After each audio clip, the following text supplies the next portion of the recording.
I'm excited. Hey guys, it's Chantal from Surviving Chantal, and today we're having a full interview with Jordan Pretorius. Hi Jordan, how are you? What's up, Chantal? Good in yourself. Good. I'm just so glad to speak to you again. You've got such a lovely nature to yourself. Thank you so much, and ditto to you as well. A lot of people are excited to see the outcome of this, so I'm excited. I think I'm ready to just jump up here and start running around. So we'll Oh wow, see. that would be a miracle, eh? So you can see I got you in my background. I That have is been amazing. listening to all your songs like over and over again. And then obviously the covers that you do as well. And your voice, I just can't get over it. Okay, so let's get into today. I got a few questions from people who actually messaged me. They didn't really send it on the YouTube link. But people wanted to ask your a little bit more about your background. So from where you were born, how everything worked. Did your family ever make you feel like you were a nuisance, or did they accept you? I mean, there's a lot of people that want to understand that kind of mindset and how the people in your life have actually helped you be where you are now. Oh, perfect. So, yeah, I was funny enough born at the Johannesburg Hospital, and um, it's kind of weird because I've never really gone in depth with this, so it's actually cool. I'm liking this because I'm being taken way out of my comfort zone. It's so easy Not just to really. get up on the stage. No, no, I love it. It's so easy to get on stage and just play and not have to go into the stuff. But this is something that's cool, and let's see how I do with all of this. But yeah, I had a bit of a weird childhood. So my mom was also disabled herself. She had the same disability as me. So I grew up in a family very understanding and sort of knowing how to function with people with disabilities and people in wheelchairs. And I went to an all disabled school called Hope School, which is in Westcliff. And like I said in our short interview yesterday, I was never really, there was not really much for me to do in school. I Okay. didn't enjoy the whole table tennis thing. I didn't enjoy wheelchair basketball. Well, I couldn't do that. Yeah. But one thing that always resonated to me was my mom introduced me to such great music. I remember one of the first movies we watched together was the Rocky Horror Picture Show, Oh yeah, and I can remember. that is one of my top movies. And when I saw that, I was like, that is so cool. That is The music that comes out of there.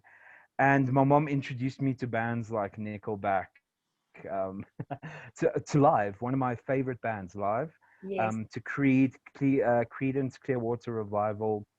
I just grew I just grew this huge passion for music, and I loved watching concerts and seeing how people perform on stage. Yes. And I turned to my mom and I was like, Mom, I seriously want to do that one day. I can't jump around on stage, but a guy chilling in his wheelchair, what could go wrong? You could get the So dancers running at the background. right, I could get like other people to do that for me, and Yes. all I have to worry about is singing and making sure I don't make weird faces while I'm playing guitar. I So think it as comes you can with the see territory. behind you, beg Oh your pardon. no, that's not a weird face. There's a few weird faces in there that you make not really knowing. I think But you see it more than we see it. We just hear your voice and we listen to it, and then it resonated with me a lot. So I didn't see any weird faces. So I think that's you. thank you. That makes me feel a lot better. But yeah, I my mom purchased a guitar for my sister, and I kept on sneaking into her room. I don't know how much sneaking you can do while you're in a wheelchair, Yeah, I was because actually going to ask you that. Like, how do you get in and out very quietly to steal someone else's guitar? you just make sure there's no one completely in the house. And I'm sure the neighbors even heard, like, yeah, that dude's going, and we're hearing some noises from there. So my mom was, through all the fighting, my mom just decided to buy me my first guitar, and it was the most amazing piece of instrument um, that I've ever learned. I didn't know what I was doing, but for some reason, I learned by ear. Whatever sounded good to me, I played, 100%. and that I did right through till school. Through school, I won a few talent shows and stuff like that. And really, yeah, my whole life has just been consumed of playing guitar and singing, and that's how I got to this stage here where I am right now. I was fortunate enough to enter SA's Got Talent in Yes. 2013, and I was in Idols in 2017. Wow. And the thing is, um, I didn't really enjoy those shows because they focused so much on me being Jordan, the disabled musician, Yeah, as opposed to me just being Jordan, the musician. exactly. And that got to me. There was never questions like, so Jordan, how long have you been playing guitar? How long have you been singing? It was always, so how long have you been in a wheelchair? How does it affect your lifestyle? And I was just like that. Okay, cool. I'm not going to be using another TV show to try and get my name out there. I'll just make my own way Oh, and did be your known own as the person that I want to be known as. So, are you currently, you said you were busy in a teaching session. So, are you teaching other people how to play the guitar? Tell me a bit more about that. This is only something very recent because, with the lockdown, um, the entertainment industry took a huge knock. Yes. Um, I myself didn't perform for 6 months, and we sort of had to find alternatives. So my alternative was, and it was amazing. I never really had the confidence to teach other people because I thought I didn't get any formal training myself. And I'm only now recently getting training, but on a more professional level. So teaching beginner guitar and beginners who want to sing. That's what I've been doing currently, and just sharing the magic through I that. think that is fantastic. I mean, once again, you're taking that uniqueness. It's not a disorder anymore. I decided last night, I'm going to put the uniqueness away. Love it, magic. And you're just going to focus on not just performing, but teaching people how to use instruments, helping them with singing. So you're also just giving back, which is amazing. The one part I wanted to ask you, so about my past, I also went through a stage where I had to choose having a nanny look after my daughter or having a car. So for a better part of, I think, about 2 months, I was not earning a very big salary, mommy of a little baby, and this was my third daughter, and I used to walk to work and back, and I used to get food parcels from the church, and sometimes they'd give me money just to go and buy some extra stuff for my child. So I can completely resonate with you on that because, I've also been through it. Everyone always thinks you come from this perfect background, but you never actually speak about those things. And I wanted to ask you, I mean, you said you were homeless and sleeping on a bench at the airport. How did that come to be? What stage in your life was that? That was 3 years ago in 2017. So I lost my mom in 2017. And just before then, I moved out of the house because, the area we were staying in was not the greatest. Look, we've never really had a comfortable life. We always struggled. My mom was jobless for quite a number of years. And my relationship between her and I became very difficult close to the end. So we decided to split ways. And yeah, I'm a very independent person, and I feel as if every person that's in a wheelchair wants the one thing that they want most of all, apart from acceptance, is um, just to be treated like a normal human being. Yes. Because you find that people that um, when people speak to someone in a wheelchair, it's very differently. They say things very much slower, and they'll ask you questions like, "Have you gone to school?" and stuff like that. And look, I find it funny. You know what? I always said, by the way, this is very off topic. Yes. If I ever had to be leave music, I would become a stand-up comedian because the first joke would be that I can't stand up. So I'm I'm very comfortable with being in a wheelchair. I don't make fun of it. I to No, make it you more make it easier for more. me. Yes, you make it real. I mean, I know, and from being around people with special needs and having had friends and family, for me, I don't see the disability, so I treat everyone exactly the same way. I speak the Yeah, same way. I yeah, mean, I came up yeah. here and I was like, let's do photos. I'm gonna interview you, all that kind of stuff. Done. And like, I Yeah, do not see you as the wheelchair guy. So I love it. I love it. I love that part of you. And the thing is, like that, just that little joke is an icebreaker, and you'll get people's attention just like that. So that is amazing. The other two topics I wanted to talk about was your songs, "Fix You" and "It Can't Rain All the Time." Now, when did you write those, and what was that because of your headspace you were in, or was it because of someone else that you knew was struggling? So at Contrain All the Time was the very first song I ever wrote. I don't know if you know the movie The Crow, Yes, Brandon Lee's The Crow. So yes. that is favorite movies, and he always uses a line called "It can't rain all the time," and I Oh, apply it to literally every single situation in my life. I even have it tattooed with the crows. crow, I can't. yes, I can see. So I told myself I want to write a song called "It can't rain all the time" to be an anthem for people that are going through so much. When I released that song, it was dedicated to people that are going through hardships. That song you can apply to everything in your life, whether Yes. you just gone through a breakup, Yes. whether you've just whether you've lost someone, whether you're just going through a really bad time. And that was just, I wrote the song in a stage of my life where I started becoming well known in the music industry, and people were coming up to me after shows and were like, "Dude, you're an inspiration." And I felt as if the songs that you sing were specifically for me. I'm going through this, I'm going through that. And I decided, Jordan, you need to write something just so that someone can listen to it and be like, okay, cool. The chorus is, "Don't beat yourself up, don't break yourself down." No. And those are two lines which I wish everyone on earth could hear on a, not even a daily basis, but every second of their lives, because Like a we all mantra. beat ourselves up. Exactly. And yeah, that's how "It Can't Rain All the Time" came up, was just a song for people to combat What they're going through. their demons that they're going through. "Fix You Up" was written very recently. It was actually, that is like four songs mixed in one.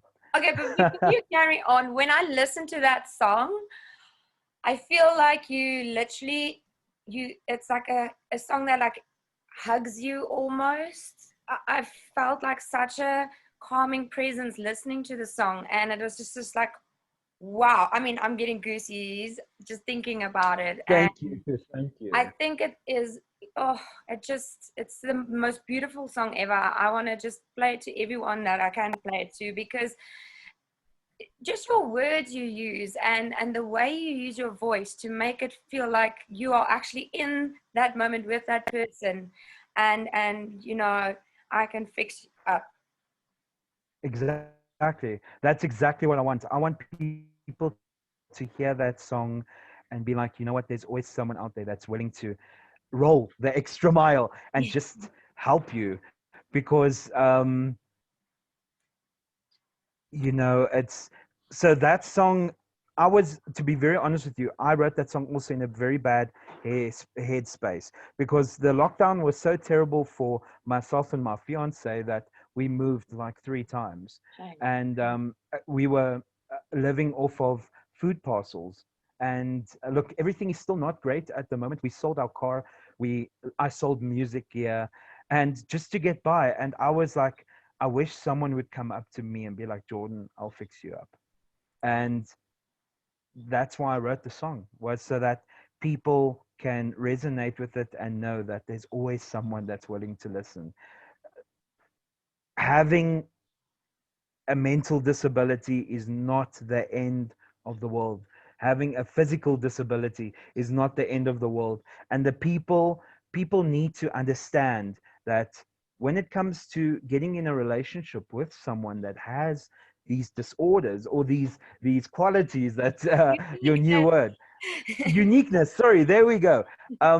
They just need to have a bit more understanding and know that not every single day, as much as people want it to be, not every single day will be rainbows and sunshine. No, definitely And not. I mean, I can't, that fixing, for me, it's like I can't promise you next week I'm not going to maybe have a relapse, or someone's going to trigger me and I'm not going to know how to handle myself in that situation. Sometimes it's small triggers, and then I just become mindful and I do my DBT, and I just, make it, it's just a trigger. You can move on, remove yourself. But, you can't promise that life's not going to happen. And the worst for me is people hold you to your past so much. exactly. I, I feel like whenever I get better and I have an episode or I do something wrong, then the list of, oh, we've helped you from 2001 to now, and we've done this for you, and we've done that for you, and we've given this for you, and you're like, but that is the past.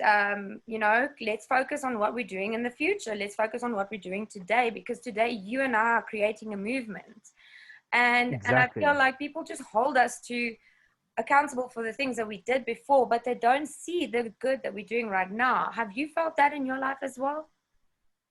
To be honest with you, I feel like that nearly every day, because when you're in the spotlight, and I'm sure you can relate to this, is that if you make one wrong move, then the world, and when you, like in my song, when you feel these walls closing in on you, Yeah. it, that's exactly it. You, how can I say, you take everyone's thoughts into consideration when you actually shouldn't, Shooting because they carry. do not control your happiness. You Mhm. control your happiness, and sometimes you can't control your happiness, and your happiness drops. But at the end of the day, we get back right up. We thankful that we're able to breathe again. I'm actually busy writing a new song. Um, Yay. Currently, it's called Breathe. And I always heard this from my fiance, from everyone, is breathe, Just breathe. breathe, breathe. Breathing will help you in no matter what situation, because it reminds you that you still exist. It reminds you that people appreciate your existence, and it reminds you that you're alive, that you've 100%. got to keep breathing. No, definitely. And from my, like talking about songs, I go to a bit more of a harder genre. So for me, it's I listen to Bring Me the Horizon, In This Moment. Um, Obey. I hope you have a I love lovely day. it. Did you listen to it? I, I you love know it. what? My music preference is heavy metal and hard rock, but Yes, I create acoustic music. It is the most weirdest thing to me. I would love to be able to headbang and be a part of a heavy metal band. That is a bucket list. I will create one heavy metal song in my life. And sorry for interrupting you. I just had to say that Obey song. It's, yeah, but it's I listen to killer, heavy right? metal. It's heavy metal, and heavy metal gets such a bad rap because they Exactly. think when you listen to it, that's going to trigger you even more, No, and that's, it has the opposite effect. exactly. So for me is the reason why I listen to these songs, and I actually want to share some lyrics with you, is because it is poetry for me. And I feel the people that are singing these songs, they have actually gone through what we are going through, and that's how we relate. So there's one song from In This Moment. It's called Natural Born Sinner. So, and she starts off with a Bible verse that says, so when they continue asking him, he lifted himself up and said unto them, that he that is without sin among you, let him first cast a stone at her. And I'm like, people stop living in glass Wow, that's houses, amazing. really. And she just goes on going, I'm so sorry of you telling me how to live and how I should be. I'm tired of you telling me what to do and what to believe. And after all that you're telling me, why is it hate and only you can see? And I'm so sick of you telling me that I will burn, but I will be free. I mean, if you Magic, listen to magic. I got that song, goosebumps.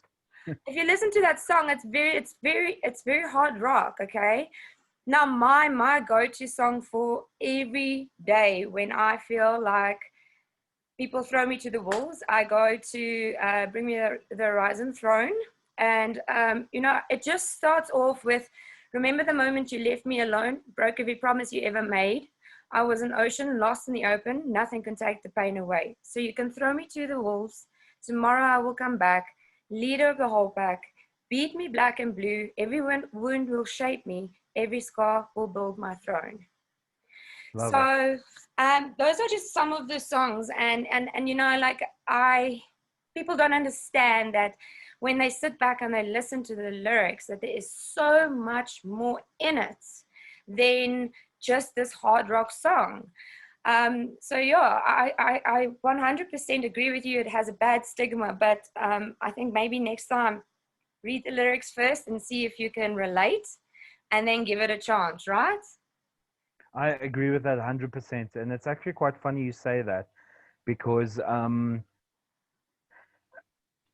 if you had to look at statistics and heavy metal, the genre heavy metal has got such a bad rap because everyone that hears you listen to heavy metal first first of all, you're a Satan worshiper. You sacrifice goats every now and again. You drink the blood of your loved one. Um, yeah, sorry, it's Okay, you let know me what? just It's tell you. not like that. It's So not like that. you see me, and I'm on the Single Wives, and everyone can see me for who I am. I'm a mom of three. I dress however the way I want. I have a stable job. I am trying to make a change. And you know what? I still blast my music every single time I'm in my car on my own. And people look at me and I'm like, I don't give a damn because this music is rocking. Exactly, exactly. And music, I don't know, and I'm sure you will actually agree with me on this, is they saying during the lockdown that only essential services was open. To me, music is something that is very essential. Yes. It's music has saved lives. Music saved my life. I can promise you now that if it wasn't for music and if it wasn't for um, being able to be a part of music, I would not be around anymore because there will be, excuse me, there will be no sense in just carrying on. I was put on this earth to kick a hole in the sky and to change the world, as crazy as that seems, to Yes. change people's mindsets, to inspire people. And music does that. Music does that. There's a song for when you're heartbroken, when you're Yes. depressed, when you're with your loved one. I can feel it time, baby. Let's get it on. There's songs for every single thing, and Yes. I love it. I love it. And yeah, long live music. So, unfortunately, you gave me a bit of bad news in the beginning in saying that you're not going to sing for us today, because you had a bit of a panic attack. And I actually wanted to talk about that because that's something real that also happens. And I want you to just, if you don't mind, I mean, I don't want to take you back into that space. Just maybe share with me what happened, what put you off, what triggered you. So I could be very honest with you before I tell the story is that I've never done tests. I've never, how can I say, I've never been clinically diagnosed with any type of depression, anxiety. First of all, I hate doctors. I do I not hate like them them. too. I've been to hundreds of doctors. I've had dozens of breaks in my life. As far away from a doctor I can stay, the better. That's probably a very bad mindset to have. But It's not. you I know, feel exactly the same way. Oh man, I'm just not smelling another that tick in the book. sanitized smell. You know, it's like you're a Exactly. tick in a book. I mean, I'm like, wow, really? That's why I'm trying to create this awareness. It's like so many people Exactly. like you don't want to go because we are just another tick in a, oh, okay, you tick all these boxes. Oh, I think you might be bipolar. Yeah. Thanks. You exactly. Like that is, and they say it's so heartless and there's no personal touch to it. It's just like, okay, cool, thank you. Your 3,000 Rand an hour is Yes, gonna pay for my new Lamborghini. You know, exactly. stuff like that. But I I've never been diagnosed with it, but I feel as if I've what's happened throughout my life, losing my mom, becoming homeless, having to start over 4 or 5 times from scratch. The only thing that I've had was literally my wheelchair and the clothes that I've had on. And the people that I've lost in my life, the things that I've gone through, it's I don't want to say that that has brought me down to a place where I can say that I have depression or something like that. But I feel as if I can relate to so many people going through so many things, and like you and myself, we can relate. We know immediately when I told you I had the panic attack, you were like, first of all, if it was anyone else, that would be okay, dude, roll it off, don't walk it off, just let it out. It's just your mind. It's just your mind playing tricks on you, and it's not. It wasn't, and it isn't. Myself and my fiance went to the mall earlier on, and because we sold our car, we literally used an Uber. Now we needed to go to a shop. Now this shop, we weren't getting any service whatsoever. Oh, We no. waited for 45 minutes, and while we were waiting for 45 minutes, our Uber was still charging us outside. But No. anyway, while the shop, suddenly the alarms went off and the whole shop covered in this white steam, and I couldn't see anything. That it started building up from there. Sorry, Mm, it started building up from just the very bad service that we were yes. receiving, and it just built up and built up and built up. Then we went to another mall. After that, we just left everything and we went to another mall, and there was so much people around me, and I've never gotten a panic attack before. I don't even know if that is considered a panic attack, but I felt that there were too many people. Everyone was looking at me. I needed to get out of that place right now. I Yes. was sweating. My heart was racing. I needed to roll. I needed to pop a Professor X and get on my spaceship and roll away. But yeah, Yes. that's what happened, and I'm still a bit shaken up about it. But that's That's why that's I what asked happened. you, as when you said so, I was like, okay, we can reschedule, because I completely get it, and I didn't want to put you back in that mind space because that's how I know how I would feel if I had the same thing. So and I mean, kudos to you for actually saying, you know what, I'm gonna do this regardless. I had to. I believe in this cause, Chantal.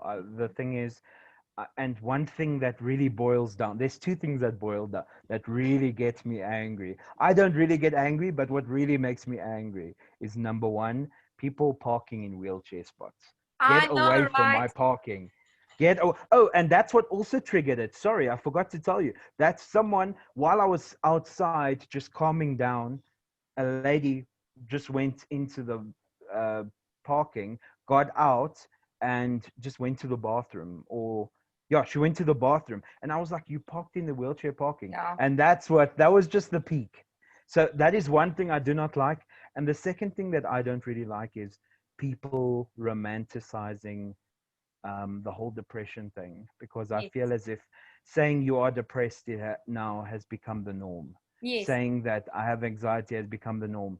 And that is a big throw in the face. Mm-hmm. And if I may swear, Yep. the biggest fuck you in the world No, I believe you is, 100%. and that irritates me. That really gets me going, because you're shifting off the attention which can be shifted to someone that really needs it, Exactly. and it's gonna start making everyone think that, oh, there's another depressed person. It's, yeah.